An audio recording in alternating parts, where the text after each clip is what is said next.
as Chota Rajan takes off from Bali, Indonesia. Here now is the scoop that every Indian news channel pursued, wanted. We had reporters from all channels who went to Indonesia. They all missed the story, as usual.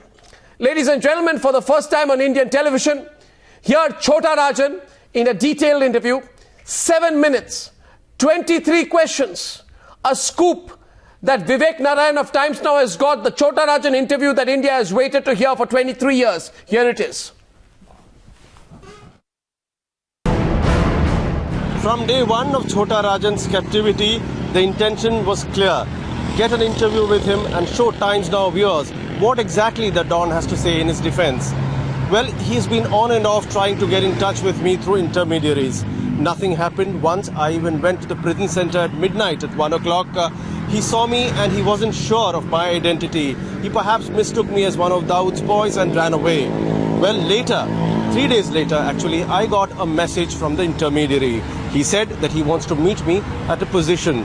He gave the position first and then again he changed it. Then he was waiting there for me in the car. It is there that this person, who is the intermediary, made me speak to Chota Rajan. Chota Rajan was inside a jail where technically nobody is allowed to take a cell phone. Remember, this is a high security prison in Boldapally. Keep watching the interview as we give you all the details.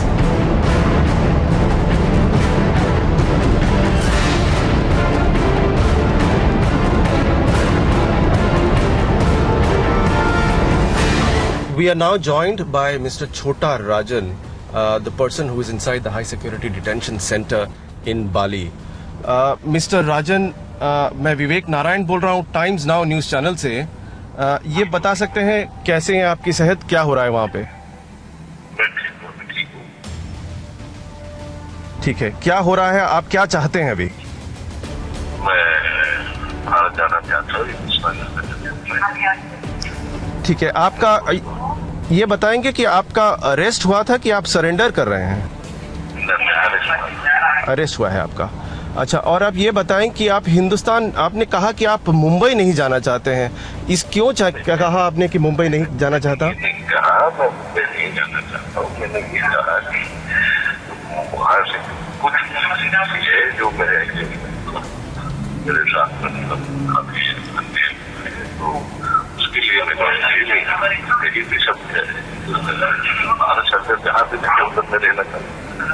Bharat सरकार जहाँ भी जाए आप रहना चाहते हैं.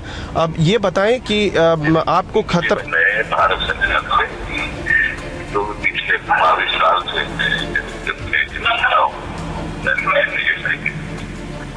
तो वो सब मदद करते हुए भारत सरकार से न्याय का ओके. आपने कहा कि आप दाऊद से फाइट करने को इंडिया की मदद करेंगे. आप और दाऊद में स्प्लिट हुए 20 साल हो गए हैं. आपने जो भी आपके पास मटेरियल था, आपके पास जो भी एक्शनेबल इंटेलिजेंस मटेरियल था, वो आपने दे दिया है. अब और ऐसा क्या है आपके पास मिस्टर राजन जो आप भारत सरकार को दे पाएंगे? मैं बताने तो बोलता. क्या अभी भी आपके पास कुछ ऐसा मटेरियल है जो दाऊद को पकड़ने या उसके फंडिंग को रोकने, किसके लिए आप कैसे मदद कर सकते हैं? सही वक्त पे, सही टाइम पर, सही. अच्छा, ठीक है. आपने ये क्यों बोला कि आप दिल्ली, आप ज़्यादा सेफ अपने आप को दिल्ली में फील करते हैं, इसीलिए आपने बोला कि दिल्ली आप जाना चाहेंगे? मैं दिल्ली में जाना चाहेंगे, मैं ऐसे बोला ही नहीं हूँ. अच्छा, ऐसा नहीं, मैं इंडिया जाना चाहता हूँ ये बोला. मैं दिल्ली जाना चाहता हूँ, दिल्ली जाना चाहता हूँ. आप ये बताएं कि आप ये बताएं कि बैंकॉक के बाद फिर आप पे कुछ हमला या उसका कुछ ऐसा कुछ आपको अटैक के जैसे हुआ था, सुना कि ऑस्ट्रेलिया में भी ऐसा कुछ हुआ, कुछ खुलासा करेंगे उस पर?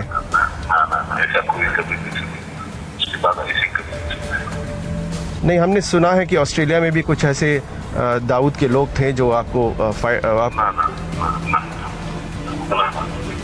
आप भारत सरकार को कैसे हेल्प करेंगे? कुछ तो आप डिटेल्स बताएं अपने बारे में, आप कैसे हेल्प कर सकते हैं?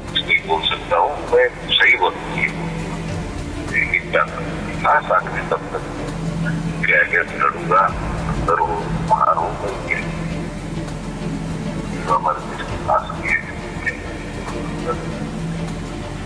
देखिए, आप बहुत बड़ी बात कर रहे हैं कि आप दाऊद इब्राहिम के खिलाफ जो जंग है, जो भारत पकड़ना चाहती है दाऊद इब्राहिम में, उसमें भारत की सरकार को, भारत के लोगों को, बोलिए, उसमें आप हेल्प करेंगे। मगर यही बात खड़कती है कि अभी आपके पास ऐसा कुछ है, आपके जो लोग थे वो सब खत्म हो गए हैं, बहुत कम हैं, तो आप ऐसा है कि आप कुछ के पास कुछ है, आप कैसे हेल्प करेंगे, कुछ बताइए।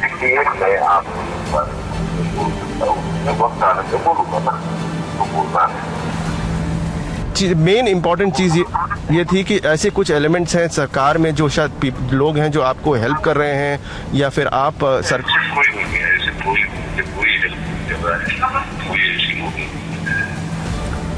आपके खिलाफ 25-26 केसेस हैं इंडिया में, भारत में, जिसमें कि पत्रकारों को तक मारा गया है, उसमें भी आपका नाम आया है। आपने एक फ़ोन इंटरव्यू में बोला था कि मुझको भड़काया गया इसलिए पत्रकार को मरवाया। ऐसा सब, इतना सब होने के बाद भी क्यों आपके खिलाफ सरकार सॉफ्ट अप्रोच क्यों करेगी?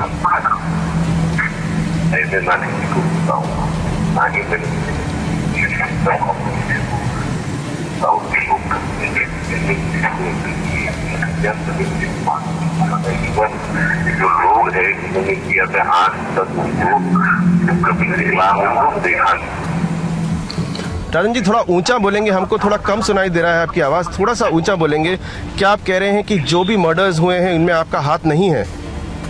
मेरा कोई हाथ नहीं है, कोई किसी को ऑर्डर नहीं किए, और ना ही मैंने कोई एक्टिविटी किया।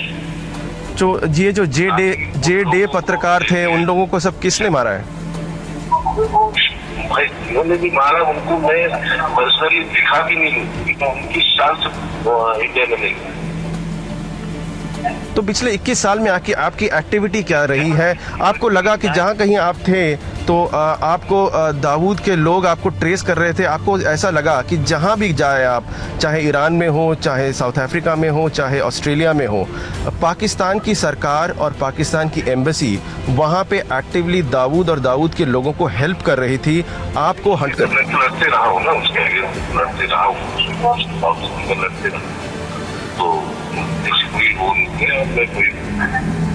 तो आपको लगा कि कभी कि पाकिस्तान की सरकार, उनकी एम्बेसियां, वहां पे आईएसआई के लोग दाऊद को हेल्प कर रहे थे? आप सभी को पता है।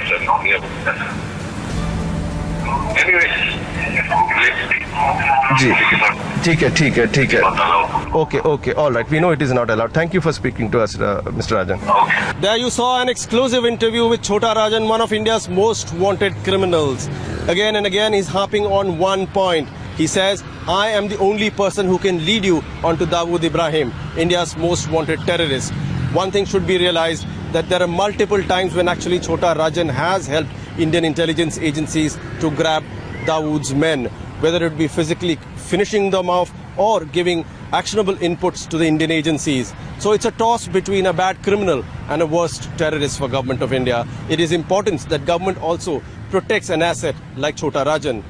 With camera person Nitin, this is Vivek Narayan for Times Now in Bali. Vivek is now live from Singapore, where he joins me. He's on his way back. Vivek, who is this right person that Chhota Rajan is referring to when he's asked by you how he can help nab Dawood? Who is this right person he's speaking about? Well, Arnab, whether he means it's a bargaining chip that he is using, or whether he actually has solid actionable intelligence against Dawood, well, that's something we will know only when he starts talking. He is a very intelligent person. He's releasing all these details. He's keeping the suspense, typical of a mafia don, typical of the Bollywood style in which he operates. He's keeping all the chips to himself. One by one, he will reveal all those things. That's what he said. That's what the intermediary said. He said, do not go by the fact that he's not been in touch with Dawood for the past 20 years, because ground level workers, tier 2, tier 3, grassroots level workers always interact with each other, whether it be Dawood's men or Chhota Rajan's men. That is where he kept on harping that we do know a lot of details about Dawood. Second, and perhaps more important point he said, is that he knows where the funding comes from. Where does Dawood hide all his ill-gotten wealth, all the money which is tended through, which comes to him through narco-terrorism? Where does it go to? He pumps it into legitimate businesses. He told me in person that it is pumped into films, it is pumped into politicians, their activities, into construction businesses across India, big metros across India, across Europe, across Middle East. That is where he claims that he knows the funding route. Well, whether it's true, coming from a criminal, whether it's true, he's a man, Arnab, at the end of the day, who's accused of multiple murders, including of that of a journalist. So whether we should believe him, whether he's an asset actually for the Indian agencies. But one thing, Arnab, is clear, that not a quarter should be given to a person who is a criminal for his criminal charges. Meanwhile, we should also protect an agent who's actually agent or an asset who's actually helped India multiple times. So that's a quandary. Let the legal process take its own time. Let the agencies do their work, perhaps inside a prison. Yeah.